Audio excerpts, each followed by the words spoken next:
Boston's winter didn't just arrive. It descended like a vengeful spirit. The wind, funneled down Tremont Street, possessed a frigid bite that stung exposed skin and constricted lungs with an icy grip. Patches of snow, hardened and brittle, clung stubbornly to the curb and a weathered metal bench, a silent sentinel pressed against a brick facade. Upon this unforgiving perch, Clara Evans huddled, her body a shield against the elements, protecting the precious cargo of her 2 sleeping children. Her arms were wrapped tightly, not from a fear of losing them in the urban wilderness, but to desperately conserve the meager warmth their small bodies generated. The twins, their faces pale in the fading light, nestled against her chest, their shallow breaths forming fleeting, ethereal clouds in the air. A city bus, a mechanical behemoth, rumbled past without so much as a pause. A man, cocooned in a heavy wool coat, cast a fleeting glance in their direction before quickening his pace, disappearing into the anonymity of the city. Her phone, a lifeline in this concrete desert, vibrated weakly in her palm, the battery icon a stark, accusing red. She navigated to a number etched in her memory, a relic from a time before her life had careened off course. Sophie, not family by blood, but the closest approximation she had left. Pride, a stubborn beast, whispered against sending the message, urging her to endure. But hunger, a gnawing emptiness, and the bone-deep chill spoke with a far more urgent voice. With clumsy, numb fingers, she typed a plea. *, can we stay with you tonight? Just until morning. The kids are freezing. Unaware that her fatigued thumb had faltered, altering a single, crucial digit in Sophie's number, she pressed send. For blocks away, within the sterile, polished environment of a glass high-rise, Ethan Cole emerged from a conference room into a hallway eerily silent. Midnight meetings were a common occurrence in his world, but this one had left a residue of tension, a knot of stress lodged firmly in his shoulders. The building's overzealous heating system created an atmosphere that was stifling, unnaturally still. His phone buzzed, anticipating yet another update from the financial markets. He glanced at the screen. The unexpected message stopped him in his tracks, freezing him in place. *, can we stay with you tonight? Just until morning. The kids are freezing. Beneath the text, an auto-generated location tag blinked, pinpointing a precise address. And above it, a name, Clara. The intervening years, the blank canvas of the last 6 years, compressed into a single visceral jolt. 6 years of radio silence. No call, no explanation, only a gaping void where their shared future had once bloomed. He looked up from the phone, his voice laced with an uncharacteristic urgency as he barked into the empty hallway. To Tremont Street. Now, the driver, accustomed to his employer's abrupt directives, offered no questions. The bench materialized under the harsh glare of the headlights, the surrounding air shimmering with the heat distortion from passing traffic. Ethan was out of the car before it had fully ground to a halt, his polished shoes crunching on the frozen grit of the sidewalk. Clara looked up, her eyes widening almost imperceptibly. The wind, a relentless messenger, carried the unspoken weight of their history in the fraught silence between them. Ethan's gaze flicked to the twins, their faces buried in the folds of her coat, then returned to hers, his expression unreadable. Are they warm enough? The question was delivered in a steady tone, but the underlying edge was unmistakable, a subtle sharpness that betrayed the turmoil within. We'll manage, she replied, her voice tight, as she tugged the threadbare blanket more securely around them. You should go. He took a single, deliberate step closer, closing the chasm of years in a heartbeat. Let me help, just for tonight. She opened her mouth to offer a curt refusal, but the little girl in her arms coughed, a thin, dry sound that sliced through her carefully constructed defenses, a stark reminder of their vulnerability. Clara's jaw tightened. She offered a single, slow nod. They rode in strained silence. Clara surreptitiously adjusted the heater vents, directing the flow of warmth towards her children, attempting to coax the frost from their clothes, replacing it with a faint, welcome dampness. The twins, oblivious to the undercurrents swirling around them, leaned heavily against her, their breathing evening out in the soporific warmth of the car. Ethan kept his focus rigidly fixed on the road ahead, his grip on the leather armrest measured but undeniably firm, betraying the inner battle raging within him. At the secondary penthouse, a testament to his success, he opened the door without a word. Clara hesitated for only a moment before stepping inside, her eyes quickly scanning the space, not in appreciation of the opulent luxury, but in a primal assessment, a desperate search for safety. "Guest rooms down the hall," he said, his voice devoid of inflection. "It's warmer there." Her gaze met his for a fleeting, charged moment, a spark of something unidentifiable passing between them. "Thank you. Just for tonight." "Just for tonight," he echoed, the words hanging in the air, heavy with unspoken meaning.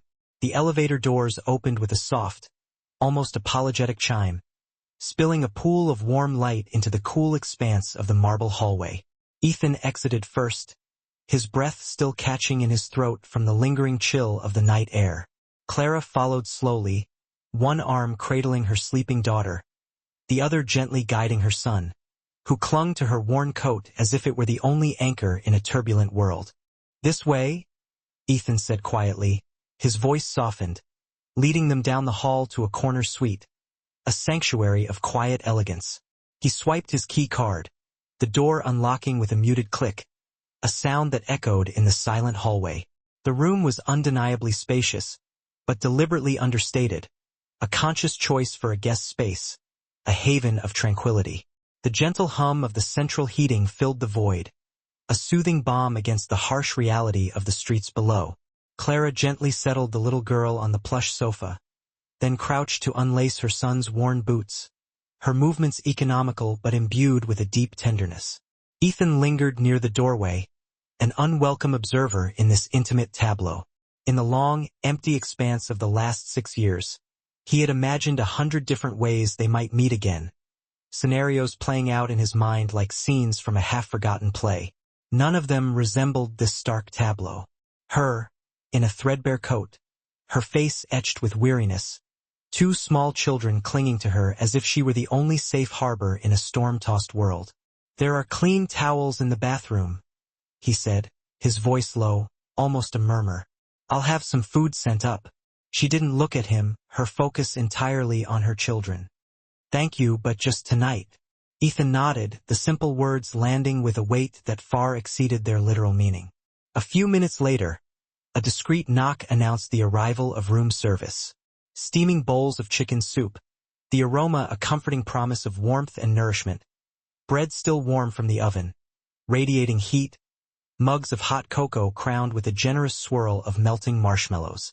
The children's eyes lit up, a fleeting spark of joy momentarily eclipsing the shadows of their young lives.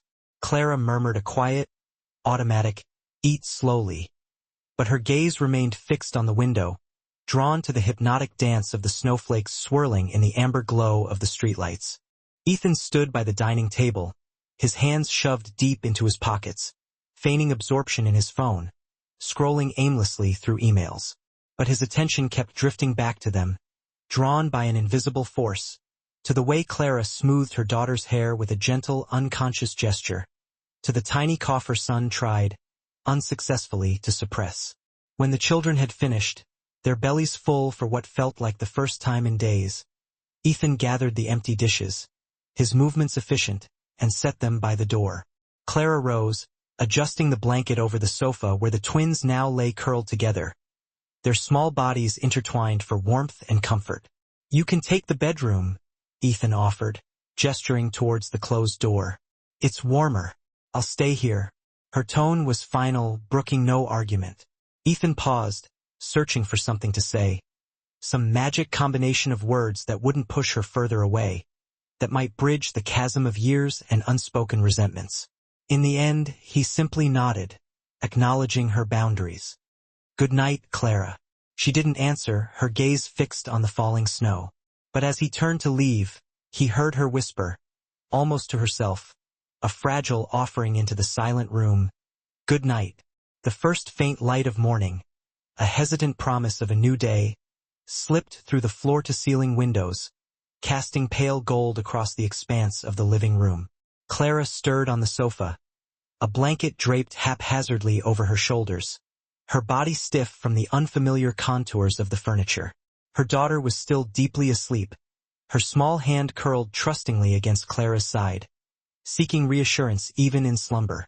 The boy, however, was awake, sitting cross-legged on the plush rug, quietly flipping through a picture book he must have discovered on the coffee table, his small face illuminated by the soft light. Ethan was already in the kitchen, his sleeves rolled to his forearms, a testament to his unexpected domesticity, pouring coffee into a waiting mug. The comforting smell of toast and scrambled eggs, a symphony of simple pleasures, drifted through the air, filling the room with warmth and hope. He glanced over as Clara sat up, her hair falling in loose strands around her face, momentarily obscuring her features. "There's breakfast," he said simply, setting plates laden with food on the kitchen counter. She hesitated for a fleeting moment before joining him, the children trailing close behind her, their eyes wide with a mixture of curiosity and apprehension. The boy reached tentatively for a slice of toast, his eyes darting nervously between Ethan and his mother, unsure of the dynamic at play. "You don't have to do this," Clara said, her voice low but firm, a warning shot fired across the bow. Ethan met her gaze, his expression unreadable. "It's just breakfast." They ate in relative silence, the quiet broken only by the clink of cutlery against china and the occasional giggle from the twins when the boy tried, in vain, to make his sister laugh. Ethan found himself watching those fleeting moments, drawn to the easy rhythm between them, the unspoken language of family, the way Clara's eyes softened, losing their guarded edge, when she looked at her children, and how quickly they hardened again when she caught him watching. When the plates were cleared, Ethan glanced at his watch, a reminder of the world outside this temporary haven. "I have a meeting in 2 hours. I can arrange for a driver to take you anywhere you need." Clara straightened, her spine stiffening. "We'll be fine. We won't stay longer than today." A quiet beat hung in the air, a silent acknowledgement of the unspoken complexities between them, before Ethan nodded, accepting her boundaries, at least for now. "At least let me give you something for the kids. Warm clothes, groceries, no strings attached." She opened her mouth to offer her standard refusal, but stopped short when her son coughed, a dry, rasping sound that sent a jolt of fear through her. Her eyes flickered with barely concealed concern. "I'll take him to see a doctor," Ethan offered immediately, seizing the opportunity. Clara hesitated, torn between pride and practicality, knowing that her resources were dwindling and her son's health was paramount. Finally, she gave a small, reluctant nod. "Only the doctor. That's it." A short while later, they stepped back into the biting cold of the Boston morning. The city was quieter now, the early morning hustle and bustle yet to reach its peak, the snow crunching satisfyingly beneath their feet. Ethan walked a half-step ahead, his posture protective, holding the glass door of the clinic open for them, a silent gesture of care. Inside, the warmth was almost startling, a welcome assault on their senses. A nurse, her face etched with professional kindness, ushered them to the pediatric wing, a brightly colored space designed to ease the anxieties of young patients. As she took the boy's temperature, she smiled warmly at Ethan. "Dad, you can fill out the forms here." Clara's head snapped up, her eyes widening in surprise. Ethan had already taken the clipboard from the nurse, his pen poised above the blank form. His pen paused for a fraction of a second, a barely perceptible hesitation, before he deliberately wrote his name in the blank space designated for parent or guardian. Clara watched, her eyes narrowed, her expression a mixture of confusion and unease. When the nurse walked away, Ethan handed the clipboard back to her, his gaze steady. But as the boy was led into the examination room, Clara's mind had already begun to drift back in time, to the years of separation, to the long-buried truths she had desperately tried to forget, and to the man now standing beside her, the one who had once promised to stay by her side forever, a promise that had been cruelly broken. The pediatrician, a woman in her 40s with a calm and reassuring voice, listened intently to the boy's breathing through her stethoscope, her brow furrowed in concentration. "It's a mild respiratory infection," she said finally, jotting notes on the chart. "We'll start him on medication and keep him hydrated. He should be fine in a few days." Clara let out a breath she didn't realize she'd been holding, the tension draining from her body. Ethan stood silently beside her, his hands buried deep in his coat pockets, his gaze fixed on the boy, who sat quietly on the examination table, seemingly unfazed by the medical drama unfolding around him.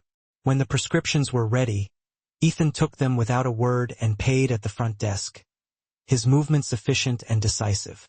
Outside, the air was even sharper than before, delicate snowflakes drifting lazily from a sky the color of milk. "I'll drive you to the pharmacy," he said, his voice devoid of emotion. Clara shook her head, a stubborn set to her jaw. "We can walk. It's close." Ethan didn't argue, recognizing the futility of pushing her further than she was willing to go. He simply fell into step beside her, matching her pace. The twins shuffled along, the girl clutching a well-worn plush rabbit, her constant companion, the boy leaning lightly against his mother's side, seeking comfort and stability. At the pharmacy, Ethan handed the prescriptions to the pharmacist without a word, while Clara browsed the small shelf of children's thermometers, her brow furrowed in concern. He returned a few minutes later with a small paper bag containing the medication and, without looking at her, asked, "Do you have enough for food this week?" Clara didn't answer immediately, her silence a clear indication of her internal struggle. "We'll manage." "That's not what I asked," he pressed, his voice low and insistent. Her eyes flicked to him, guarded, wary. "We'll be fine, Ethan." They walked back to the penthouse in strained silence, the unspoken tension hanging heavy in the air between them. As they reached their destination, Clara started to gather the children's things, preparing for their imminent departure. "We'll leave this afternoon," she said, her voice resolute. Ethan's brow furrowed, his expression a mixture of concern and frustration. "Where will you go?" "That's not your concern," she retorted, her defenses immediately rising. "It is," he replied, his voice low but steady, brooking no argument. "Whether you like it or not, it is." Before she could respond, the boy began coughing again, a harsh, racking sound that tore through the fragile peace. Clara crouched down beside him, gently rubbing his back, offering comfort.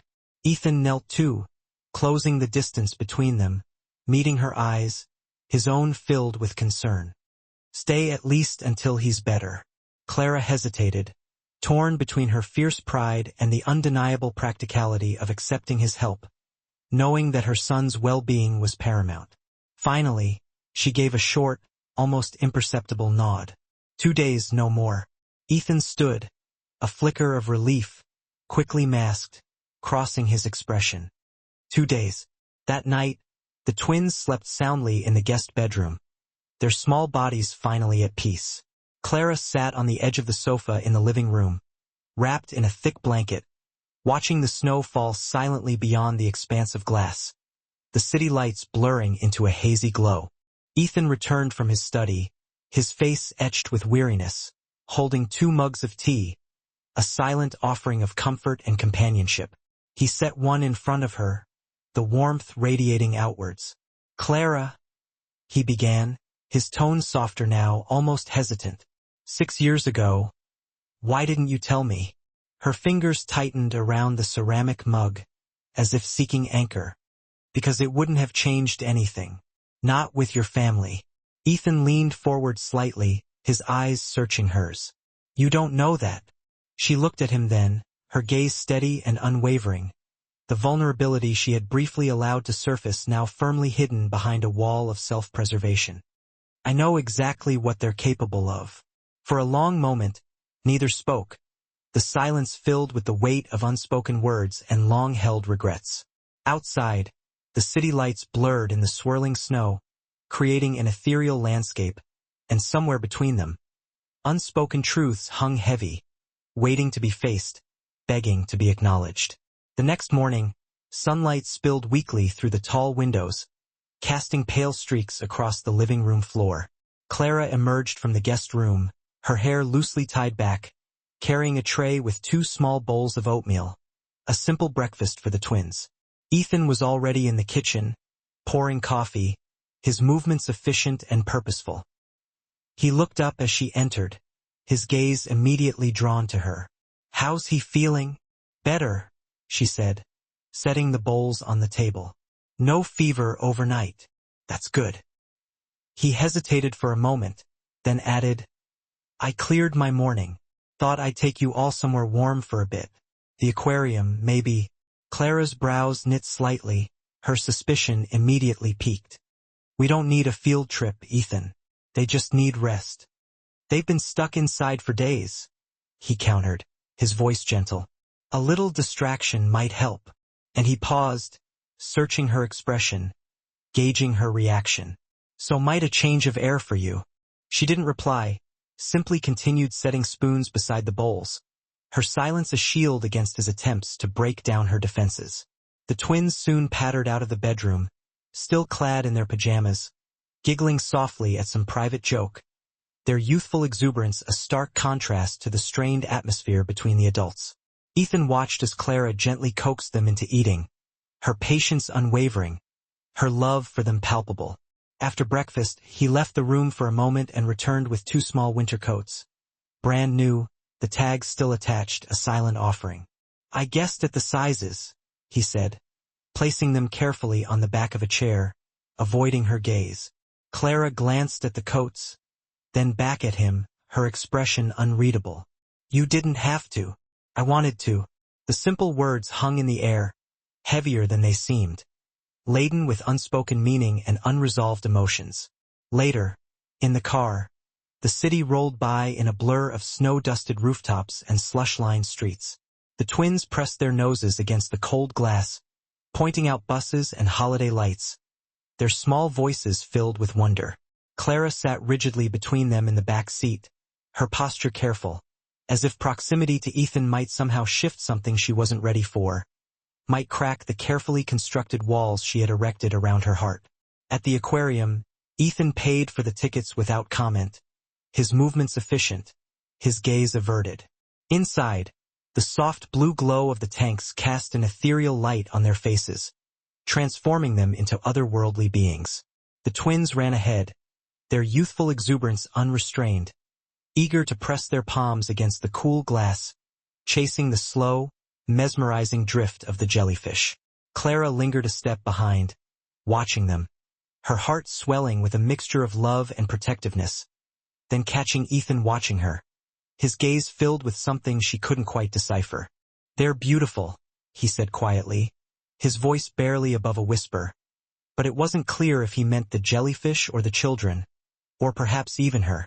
Midway through their visit, while Clara guided the twins towards the touch tank, Ethan stepped aside to answer a call, his brow furrowed with a sudden urgency.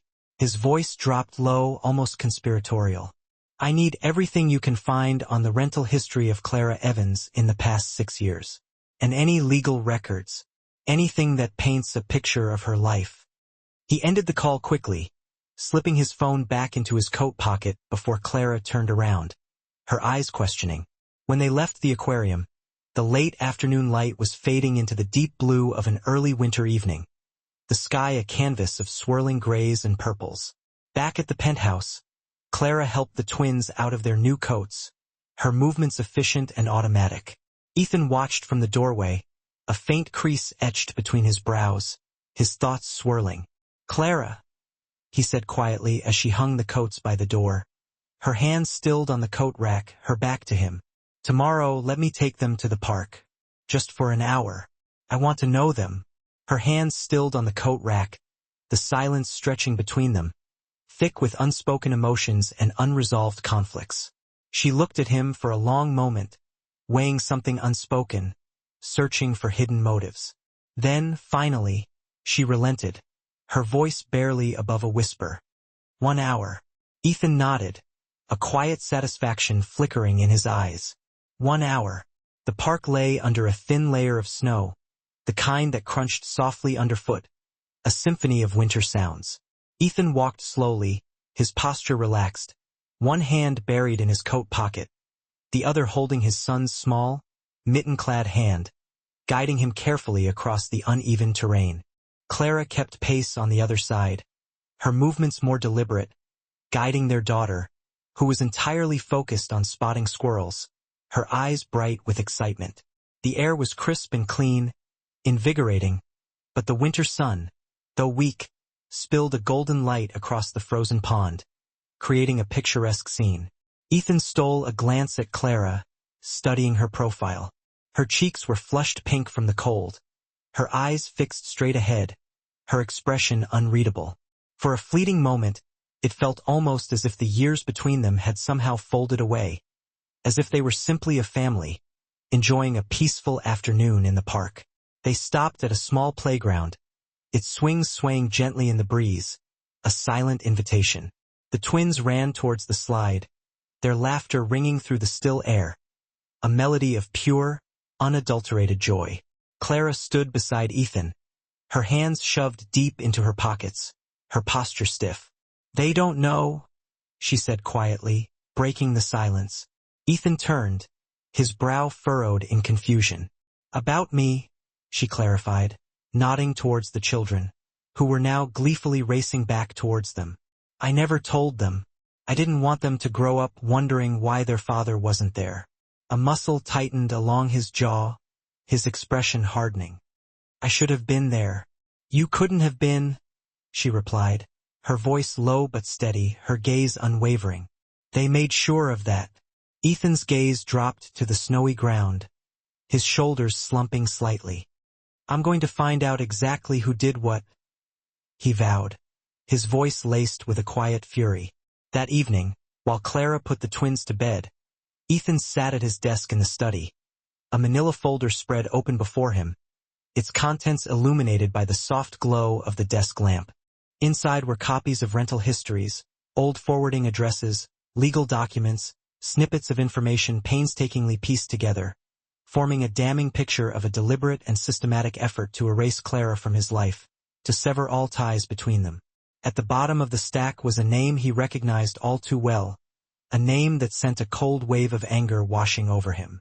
Richard Cole, his uncle and a senior board member in his company, a man he had trusted implicitly.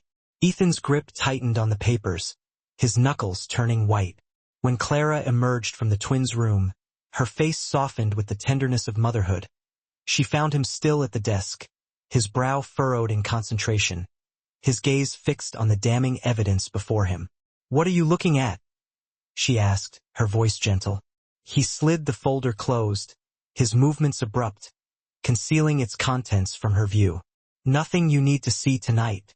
Her eyes lingered on him, studying his face, as if weighing whether to press him, whether to risk breaching the fragile peace they had tentatively established.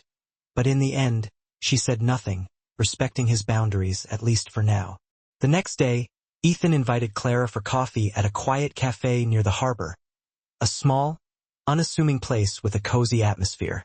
They sat by the window, the cold seeping in around the edges of the glass, creating a chill that even the warm coffee couldn't entirely dispel. "There's something I need to tell you," he began, his voice low and serious, his gaze fixed on hers.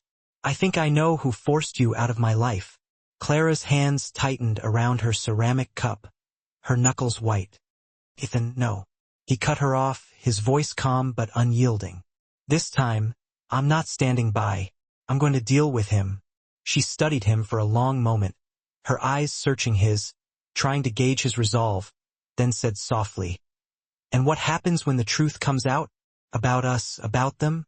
Ethan leaned forward, his eyes locking onto hers, his expression unwavering. "Then the world will know exactly what I'm willing to fight for." The soft hum of the cafe faded into the background as Ethan returned to the penthouse that night, his mind racing. Snowflakes clung to his coat, melting slowly as he stepped into the quiet, almost sterile environment, the silence amplifying the turmoil within him. Clara was in the kitchen, rinsing dishes, her sleeves rolled to her elbows, her movements economical and efficient. She didn't look up when he entered, her focus solely on the task at hand. "I need to tell you something," he said, pulling off his gloves, his voice tight with suppressed anger. Her hands stilled under the running water, her back to him, her posture tense. "Go ahead. It's Richard," Ethan continued, his voice low and controlled.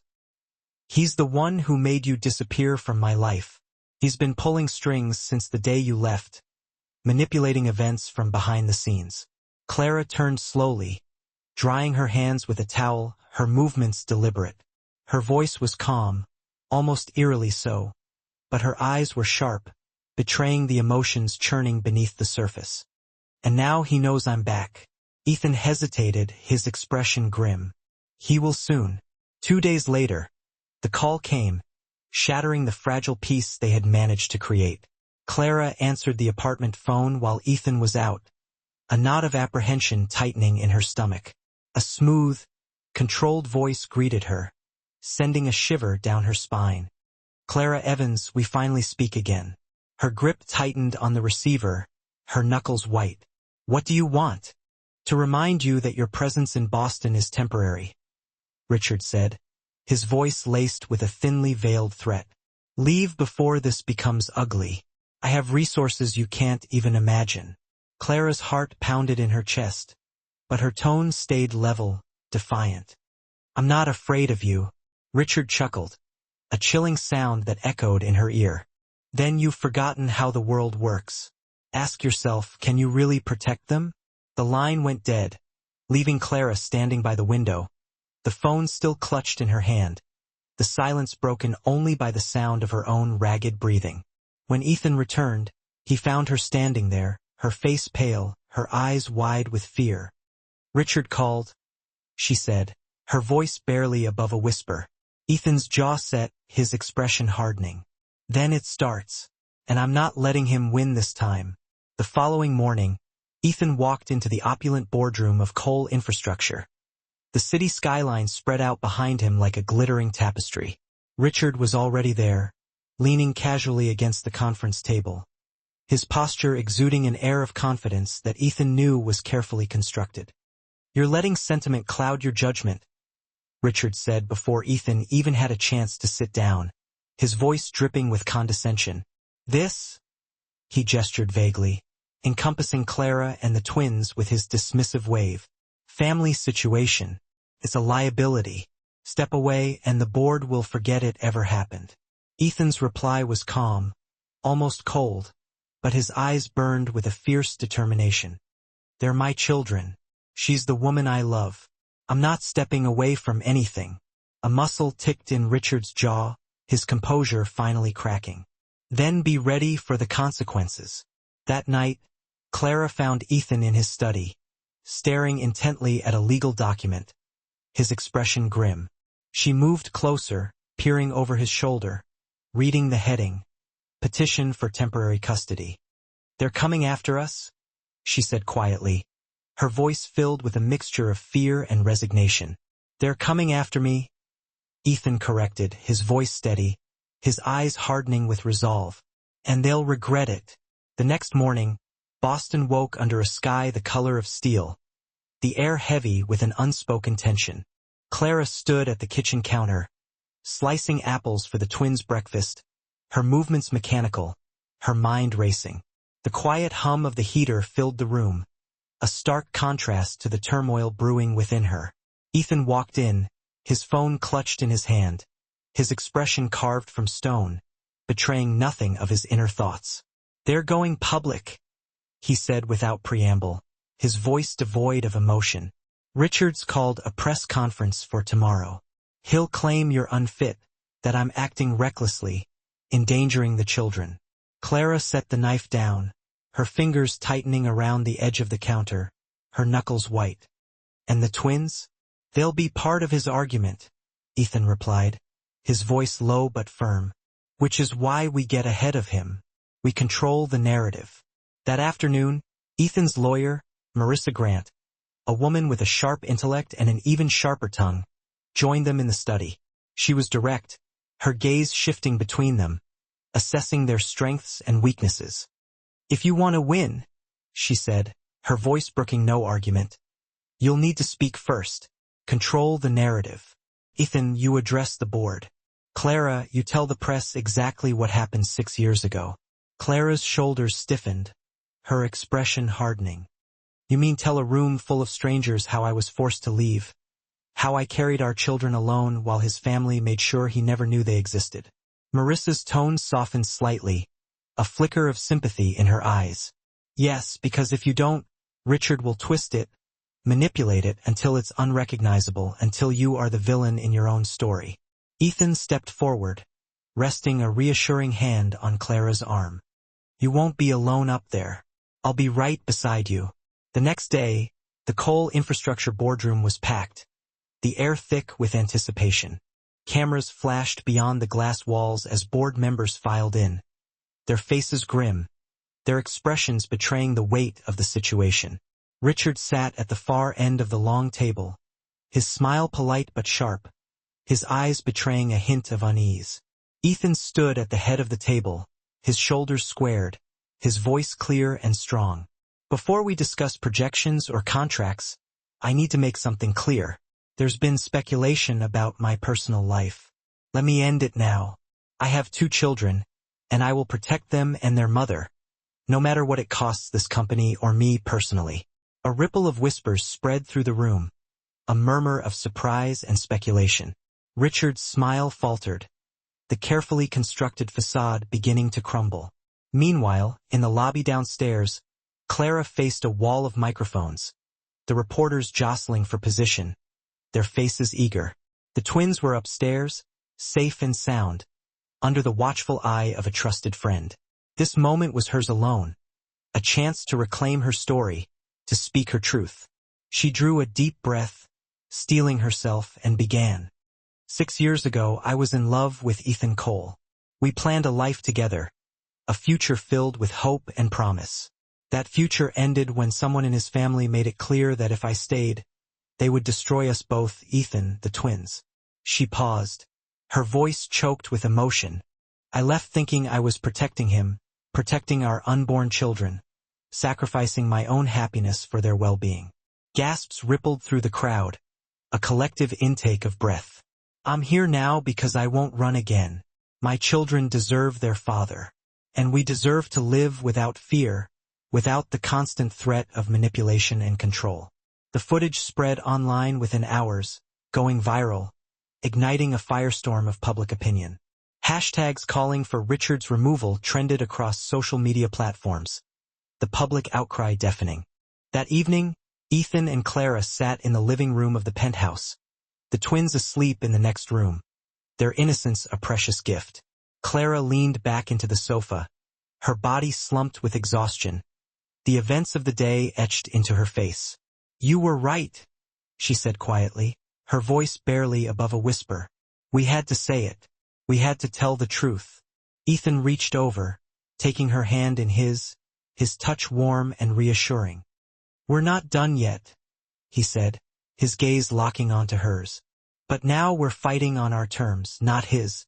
That evening, the city outside was a blur of headlights and falling snow, a constant reminder of the world outside. Inside the penthouse, Ethan stood by the window, watching the streets below, his thoughts churning. Clara entered quietly, carrying 2 mugs of tea, her movements almost silent. They're still talking about it, she said, placing one of the mugs on the table, her voice subdued. It's everywhere. TV, online, even the school board called to check on the twins. Ethan turned, a faint smile tugging at the corner of his mouth, a hint of amusement in his eyes.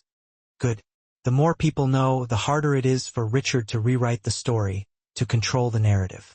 The next morning, Ethan walked into the coal infrastructure headquarters, his footsteps echoing in the silent corridors. The tension in the air was palpable, thick enough to cut with a knife. Employees avoided eye contact. Conversations were cut short as he passed, their faces betraying a mixture of fear and apprehension. Richard was already in the boardroom, leaning back in his chair like a man who still believed he was untouchable, his expression defiant. You've stirred up quite the storm, Richard said with a smirk, his voice laced with sarcasm. But storms pass. Ethan placed a thick folder on the table and slid it across to him, his movements deliberate, his gaze unwavering. Not when the storm carries proof. Inside were meticulously gathered documents, financial irregularities, unauthorized transfers, secret deals Richard had pushed through without the board's knowledge, a damning indictment of his illegal activities. Every page was a nail in his coffin. "You think airing dirty laundry will save you?" Richard's voice dropped, sharp as broken glass, his composure finally shattering. "I think," Ethan replied evenly, his voice devoid of emotion, "that the board will care more about a man stealing from them than about me protecting my family." By midday, the board had voted. Richard was suspended pending investigation, his reign of terror finally at an end. The decision was unanimous. Outside, the winter sun was weak but steady, a harbinger of hope. Ethan met Clara in the lobby, her expression cautious, her eyes filled with a mixture of hope and apprehension. "It's over?" she asked, her voice barely above a whisper. "For him?" Ethan clarified, his gaze locking onto hers. "Yes." "Yes," Ethan said, a genuine smile finally gracing his lips. "For us, it's a start." That weekend they took the twins back to. They stepped back, the four of them now silhouetted against the perpetual motion backdrop of Boston, the chains of the past finally losing their hold. Snowflakes, delicate and fleeting, resumed their descent. Yet this time, a comforting warmth permeated, dispelling any trace of the chill. The immediate aftermath of Richard's departure ushered in an unsettling quiet. The board members recalibrated, business as usual. The scandal headlines gradually faded from the newsstands, but within the confines of Ethan's world, a novel symphony had begun. A domestic harmony, a comforting background thrum, absent for what felt like eons, now resonated through the penthouse. Mornings were heralded by the joyous echoes of the twins' laughter as they embarked on their spirited races toward the breakfast table, their tiny feet padding down the hallway. Clara, her hair neatly pulled back, navigated the kitchen with a newfound ease and grace. The space no longer felt like a sterile, isolated glass enclosure suspended high above Boston, but rather a vibrant, lived-in sanctuary. One evening, long after the children had been tucked into bed, Clara discovered Ethan engrossed in a set of architectural blueprints in his study. "Burning the midnight oil," she remarked softly. Ethan gently closed the folder, a faint smile playing on his lips. "Not exactly work, more like envisioning possibilities." He tapped the corner of the paper with his finger. "A community housing initiative, affordable, safe, and a haven of warmth for families who have weathered storms like the one you faced that night." Clara's gaze softened, her eyes reflecting a deep well of emotion. "You don't have to do this because of me, Ethan." A quiet resolve settled over his features as he met her gaze. "I'm doing it because I can," he stated, his voice resonating with sincerity. "And because, in truth, I should have been there for you 6 years ago." Weeks later, the city was swathed in the pristine white blanket of the New Year's inaugural snowfall. The four of them stood together outside a meticulously renovated brownstone in South Boston, a building breathing new life. Inside, the freshly painted walls and a robust heating system eagerly awaited the arrival of its first families deserving of a fresh start. A small cluster of reporters lingered nearby, cameras poised, but Ethan kept his arm gently, protectively around Clara's back, subtly guiding her away from the intrusive lenses. "This isn't about us," he murmured, his voice a low rumble against her ear. "It's about them, about giving them a chance." Yet, as the twins' bursts of uncontainable energy zipped past, their giggles echoing in the crisp winter air, a particularly astute photographer captured a fleeting, authentic moment. Ethan gazing at Clara with an undeniable affection, her hand instinctively reaching for his, a gesture of unspoken connection. The image, stripped of sensationalism, would circulate quietly online, not as fodder for scandal, but as something increasingly rare in the digital age, a story that had found its way to a genuinely happy ending. That night, hand in hand, they strolled home along Tremont Street. Snow clung delicately to the park benches and the antique street lamps, transforming the familiar cityscape into a winter wonderland. but the cold no longer possessed its sharp, biting edge. Clara paused at the very bench where their tumultuous journey had begun. Her voice barely a whisper. "We could have missed all of this," she said, a hint of disbelief coloring her tone. Ethan gently squeezed her hand, his eyes reflecting the weight of their shared history. "We almost did." For a long, contemplative moment, they stood in comfortable silence as the city thrummed around them. A symphony of honking taxis, distant sirens, and the muffled chatter of passers-by.